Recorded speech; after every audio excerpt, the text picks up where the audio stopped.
Hi there. Hope everyone's doing well today. There's this feeling some people talk about being lonely even when not alone, like being in a crowd or sitting right next to someone and still feeling this deep emptiness. It's not about how many people are around. Someone could be at a concert surrounded by 10,000 others, and yet the loneliness can hit like a wave.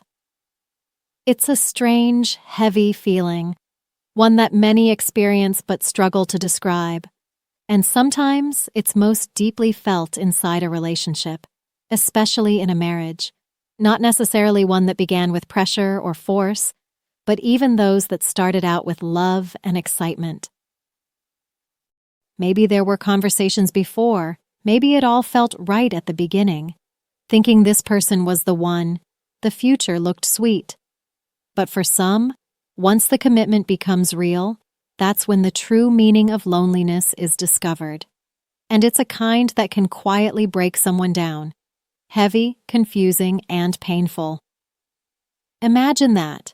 Leaving single life, entering what's supposed to be a partnership, only to feel more alone than ever before. It's a kind of together loneliness. And it's more common than most want to admit. Often in these situations, women fight hard to keep the relationship going. Very few just walk away.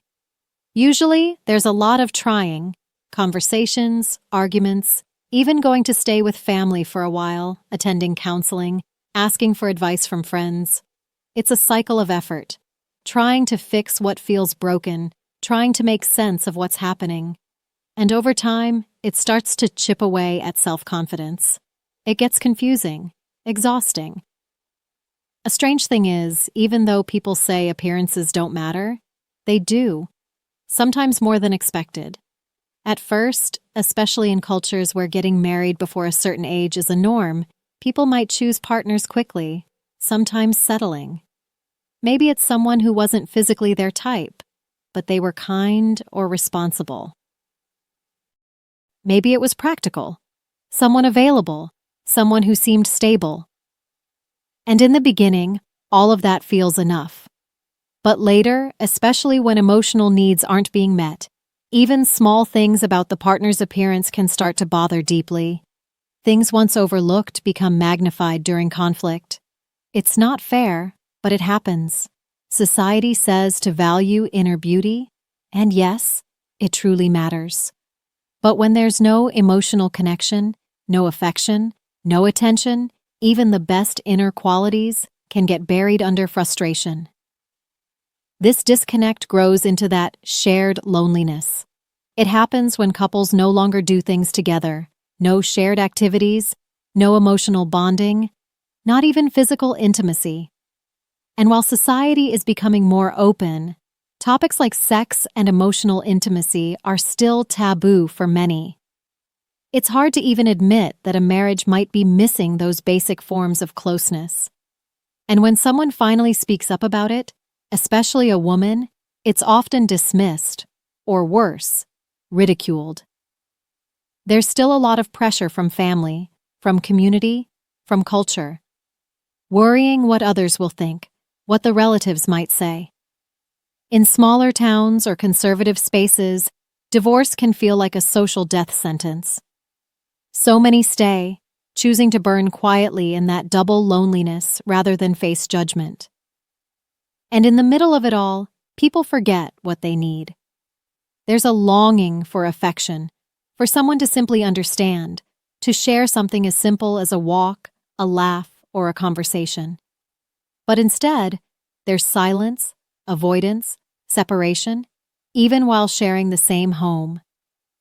Sometimes, all it takes to change that is for one partner to just show a little warmth, a little kindness. Not even grand gestures, but small things. A hug, a smile, a kind word.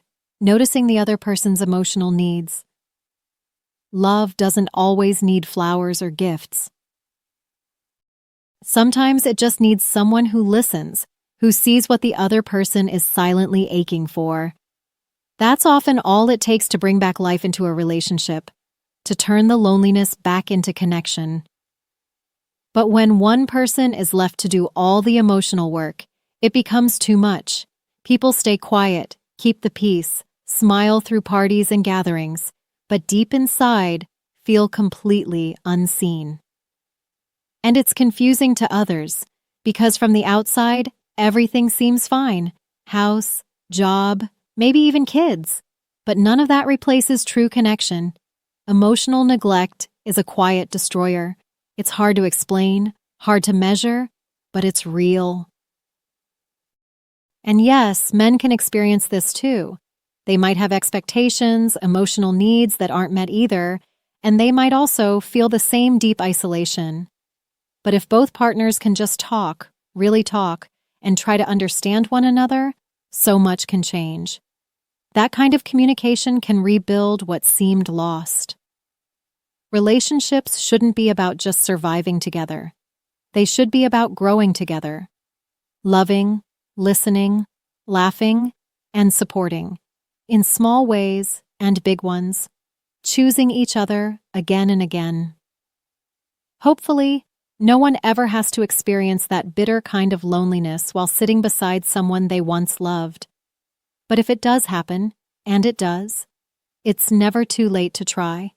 Whether that means having a heart-to-heart, getting support, or, if necessary, walking away from what no longer serves. Because everyone deserves connection. Everyone deserves to be seen. Thanks for listening. If this message meant something, maybe take a moment to reflect on what connection really looks like. And if it helped, don't forget to support, like, or subscribe. Wishing you peace, love, and the kind of company that truly feels like home.